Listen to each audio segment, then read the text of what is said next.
Саламатсыздарбы, сиздер менен Айнур Имангали жана бул Life of a Diplomat берүүсү. Бүгүн бизде конокто Казакстан менен жакында эле таанышканына карабастан, бул өлкөнү чын дилден жактырып калган адам.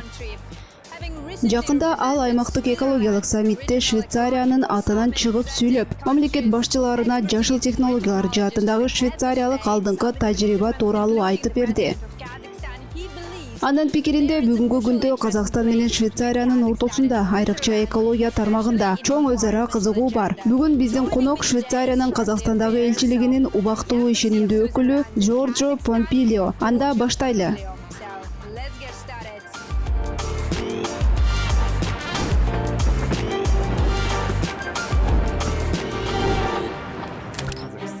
Казакстанда Швейцарияда көп тараптуу системага ишенет. Швейцария үчүн бардык тараптар менен туруктуу диалог жүргүзүү табигый нерсе. Бул биздин ДНКбыздын бир бөлүгү. Биздин өлкөлөрдүн ортосундагы саясий диалогду кандай мүнөздөйт элеңиз? Ал туруктуу жана үзгүлтүксүз негизде жүргүзүлүп келет. Биз өлкөдөгү эң ири 3 инвестордун бирибиз. Албетте, аймактык экологиялык саммитти уюштуруу менен Казакстан лидерлик ролду өзүнө алды. Мен бул өлкөдө маданият менен тамырлар канчалык маанилүү экенин көрдүм. Мунун баарын ачып билүү абдан кызыктуу.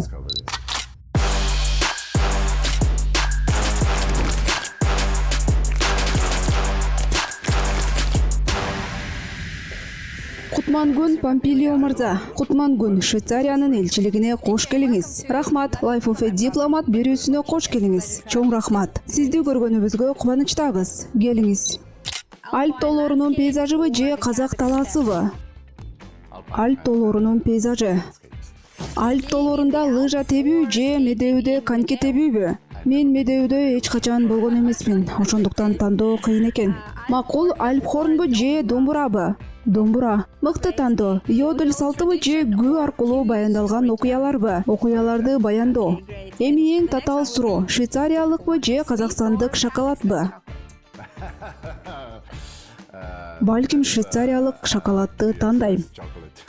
Акыркы суроо. Альп тоолорунун үндөрүбү же Бурабайдын тынчтыгыбы? Мен Бурабайда эч качан болгон эмесмин, бирок ал жер Альптарга абдан окшош деп ишенем. Ошондуктан Бурабайды тандайм.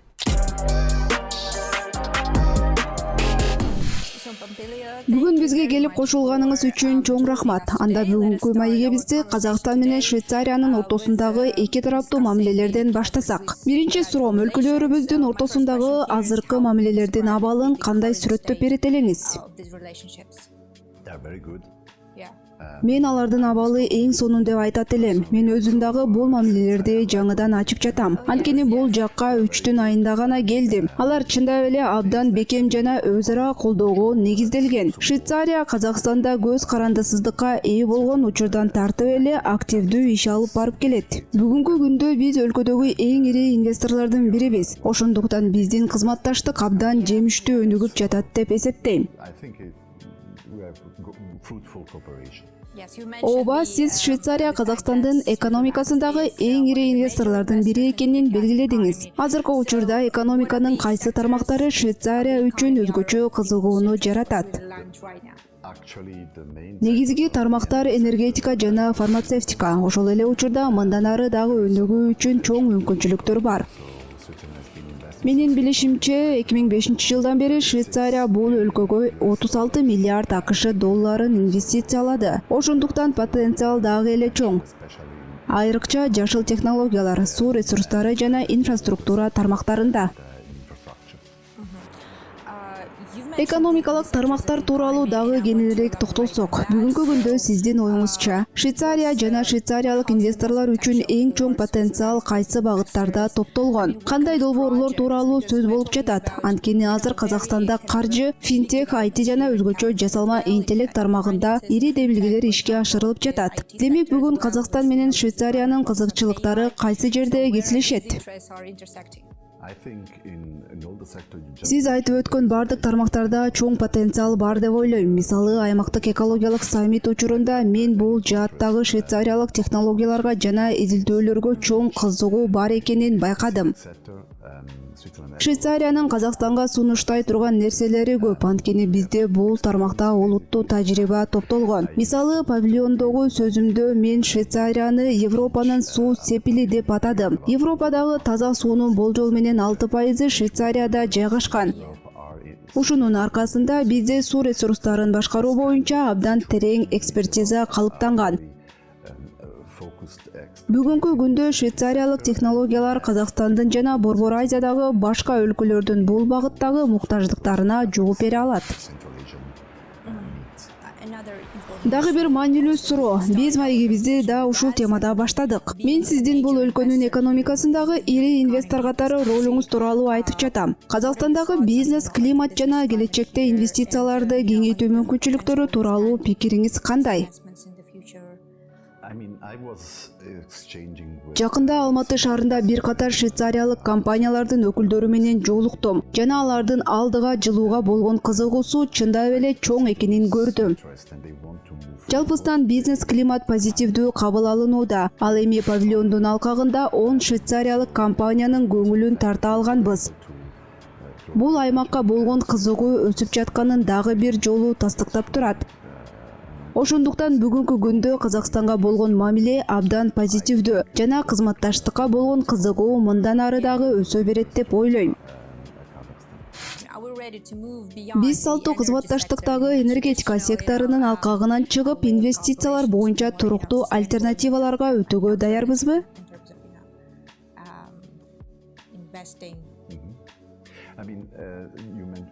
Мен буга чейин айткан нерсени айтып жатам. Жасалма интеллект жана санариптештирүү дагы биздин кызматташтыкты өнүктүрө турган эң маанилүү багыттардын бири. 2027-жылы Швейцария Женева шаарында өтө турган жасалма интеллект боюнча саммитти кабыл алат.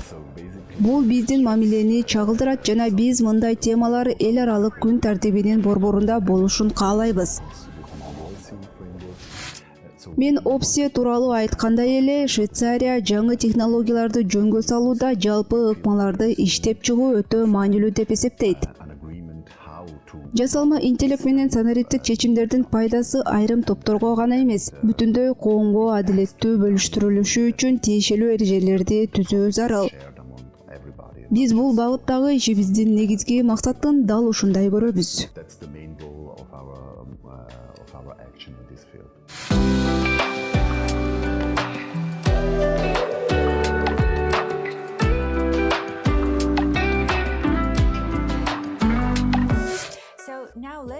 Эми дагы бир маанилүү аспект тууралуу сүйлөшөлү. Казакстан менен Швейцария эки тараптуу деңгээлде жана Борбор Азия алкагындагы кызматташтыкты гана эмес, кеңири көп тараптуу деңгээлде эл аралык саясий аренада кандай өз ара аракеттенишет?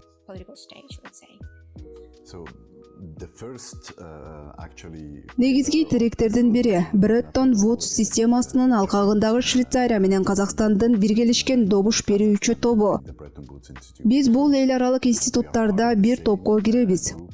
Бул бизге тыгыз кызматташууга жана позицияларды координациялоого мүмкүнчүлүк берет. Мындан тышкары Швейцариянын көп тараптуу дипломатиясынын башкы борбору болгон Женева өзгөчө маанилүү роль ойнойт. Дал ошол жерде Казакстан менен Швейцария биргелешип чечимдерди издеп, көп тараптуу кызматташтыктын принциптерин бекемдөөгө аракет кылышат. Казакстандын президенти буга чейин Женевадагы БУнун башкы катчысынын орун басары кызматын аркалаган. Ошондуктан ал бул шаар менен Швейцария Казакстанга гана эмес, бүтүндөй эл аралык коомчулукка эмне сунуштай аларын жакшы түшүнөт. Негизи биздин сунуш швейцариялык бейтараптуулукка, гуманитардык тажрыйбага жана күчтүү техникалык экспертизага негизделген диалог жана кызматташуу үчүн мейкиндик түзүү. Швейцария чакан өлкө болгону менен маанилүү артыкчылыкка ээ. Женевада дипломатия, экономика жана илимий изилдөөлөрдүн ортосундагы аралык абдан кыска. Ал эми болжол менен 14 эл аралык уюмдун катышуусу ар кандай багыттарды тез бириктирип, натыйжалуу кызматташтыкты түзүүгө шарт түзөт. Менимче биздин кызматташтыктын эң күчтүү жактарынын бири дал ушунда. Казакстанда, Швейцарияда көп тараптуу системага жана эрежелерге негизделген эл аралык тартипке ишенет. Ошондой эле бул тартипти бекемдөөгө умтулуу биздин жалпы максатыбыз деп ойлойм.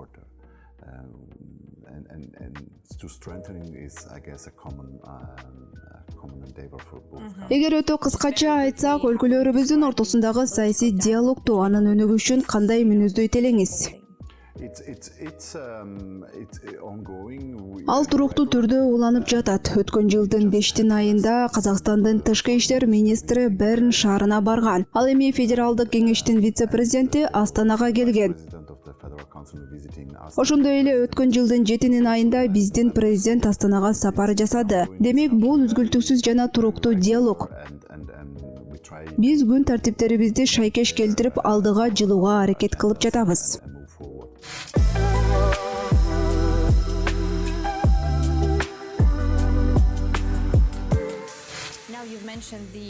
Сиз аймактык экологиялык саммит тууралуу айтып өттүңүз. Бул Борбор Азияда өткөн маанилүү иш-чара болду. Анда өлкө лидерлери, анын ичинде Казакстандын президенти да экологиялык маселелерди көтөрүштү. Жалпы суроо мындай: сиздин көз карашыңыз боюнча бул иш-чарада кандай негизги жыйынтыктар чыгарылды?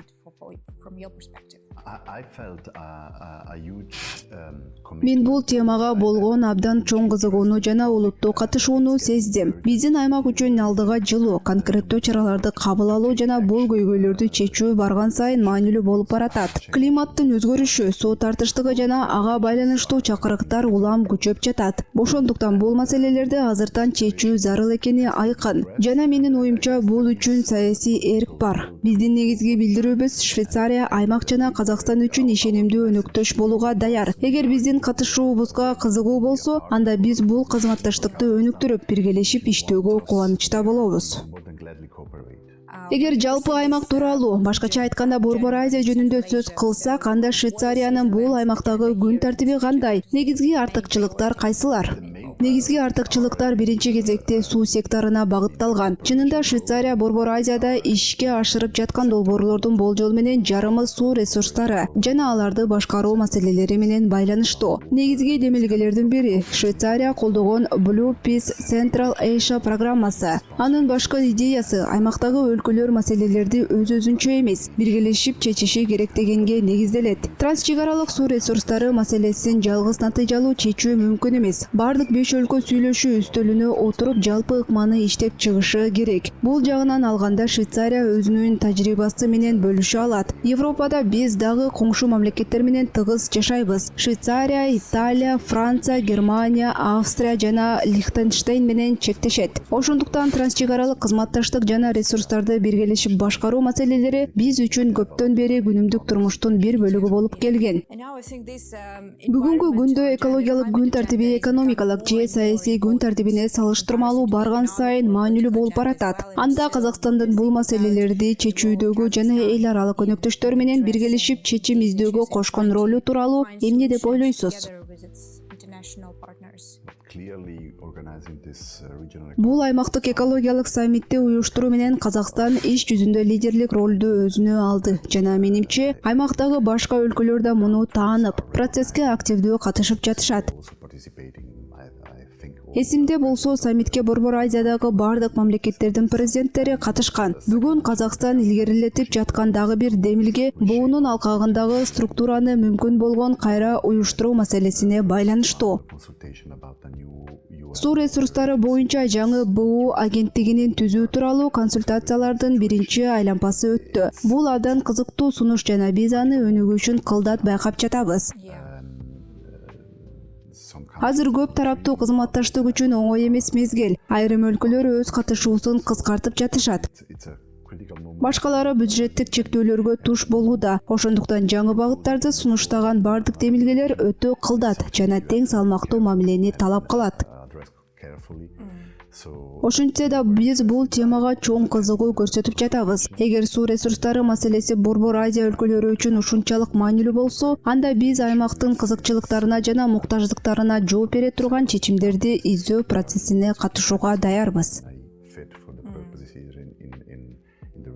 Менин оюмча диалог азыр өзгөчө маанилүү жана чечүүчү ролду ойнойт. Анткени убакыт дагы өтө чоң мааниге ээ.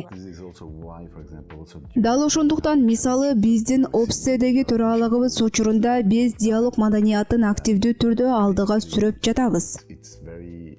Швейцария үчүн бул табигый жана мүнөздүү ыкма десек болот. Бардык тараптар менен туруктуу диалог жүргүзүү. Бул биздин саясий маданиятыбыздын, биздин ДНКбыздын бир бөлүгү. Мындай ыкма Швейцариянын ичинде да ар кандай аймактардын жана кантондордун ортосунда бар. Ошондуктан биз үчүн ушул сыяктуу өз ара аракеттенүү форматын эл аралык деңгээлде өнүктүрүү толугу менен табигый көрүнүш.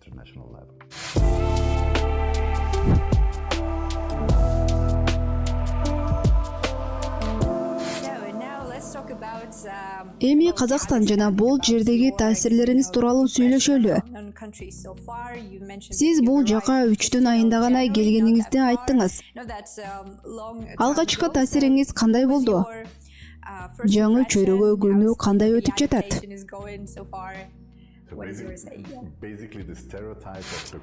Чынын айтсам, башында менде Казакстан тууралуу абдан суук жана катаал кышы бар өлкө деген стереотип бар болчу. Ошондуктан муну өз тажрыйбамда текшерүүнү чечтим. Бирок тескерисинче бул мага абдан жакты.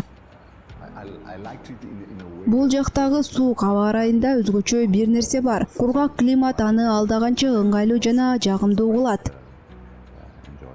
Бирок менин эң көп таасирленткен нерсе адамдар болду. Албетте, мен Казакстандын көп жерлерин кыдырып чыга элекмин. Бирок казак элинин укмуштай меймандостугун, жылуулугун жана кең пейилдигин сезүүгө жетиштим. Дагы мага бул жерде музыканын канчалык маанилүү орунду ээлери өзгөчө жагат. Ал түз маанисинде казак маданиятына жана күнүмдүк жашоосуна сиңип калган. Мен сизге кошулам, чын эле ошондой. Менимче бул абдан сонун. Сизде биздин маданиятыбыз менен жакындан таанышууга же ал тууралуу көбүрөөк билүүгө мүмкүнчүлүк болдубу? Салттар, тарых тууралуу мен бул сүрөттөрдү көрүп турам. Абдан кооз экен. Аларда казак мотивдери да бар окшойт. Балким кененирээк айтып берерсиз. Менимче маданият менен таанышуу адамдарды, айрыкча жаштарды жакшыраак түшүнүүгө жардам берет. Мисалы өткөн дем алыш күндөрү мен Астанадагы Түштүк Калифорния университетинин миссиясы менен биргеликте жер элчилери уюштурган бак отургузуу акциясына катыштым. Бул студенттер менен баарылашып, пикир алмашуу үчүн сонун мүмкүнчүлүк болду. Мындан тышкары ушундай учурлар аркылуу өлкөнүн маданий мурасына дагы тереңирээк жакындай баштайсың. Мисалы музейлерге баруу аркылуу мен Казакстан үчүн маданият менен тарыхый тамырлар канчалык маанилүү экенин көрүп жатам. Мунун баарын ачып билүү чынында абдан кызыктуу. Мисалы Улуттук музейден мен күтүүсүздөн Казакстандын аймагындагы грек дооруна таандык археологиялык табылгаларды көрдүм. Чынын айтсам, буга чейин мен бул тууралуу таптакыр билчү эмесмин. Бул сүрөттөр тууралуу дагы кененирээк айтып берсеңиз, менимче бул жерде казак тарыхы инсандары сүрөттөлгөн окшойт. Ошондой эле бул жерде Швейцария менен Казакстандан алынган абдан кооз сүрөттөр дагы бар экен. Бул сүрөттөрдү жакында менин мурунку кесиптешим тарткан. Түшүнүктүү, кандай сонун. Алардын автору казакстандык сүрөтчү Айдана Майданова. Анда Казакстан менен Швейцариянын айрым белгилүү инсандары тартылган. Ал эми сиз айтып өткөн сүрөттө негизинен эки өлкөнүн эң белгилүү тоолору чагылдырылган. Башкача айтканда, Швейцария тараптагы Маттерхорн тоосу жана Казакстандагы тоо. Бозжырага окшош экен. Туура, Бозжыра. Демек бул эки өлкөнү бириктирүүгө болгон аракет десек болот. Бул абдан символикалуу. Менимче бул өлкөлөрдүн ортосундагы байланыштар тууралуу көп нерсени айтып турат. Айтмакчы, Казакстан тууралуу таасирлериңизге кайрылсак, бул жерде өз өлкөңүздү өкүлдүк кылуу сиз үчүн эмнени билдирет? Мунун эмнеси сиз үчүн өзгөчө баалуу? Мен үчүн эң чоң сыймык бул жерде Швейцарияга болгон чоң ыкыластуу кызыгууну сезүүм. Ар бир жолу өзүмдү Швейцария элчилигинин убактылуу ишенимдүү өкүлү катары тааныштырганда, адамдардын биздин өлкөгө болгон кызыгуусун көрөм. Айрыкча жаштар арасында Швейцарияда билим алууну каалагандар көп. Башкаларын биздин табиятыбыз жана жашоо образы кызыктырат. Мындан тышкары Швейцария абдан кооз өлкө катары белгилүү жана биз буга чейин талкуулагандай Швейцария менен Казакстандын, айрыкча Казакстандын түштүгү менен Алматы аймагынын ортосунда айрым окшоштуктар бар.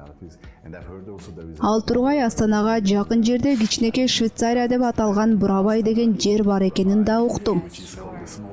Дагы ошондой кичинекей Швейцария. Жалпысынан биз чоң кызыгууну жана активдүү катышууну көрүп жатабыз. Бул абдан кубандырат.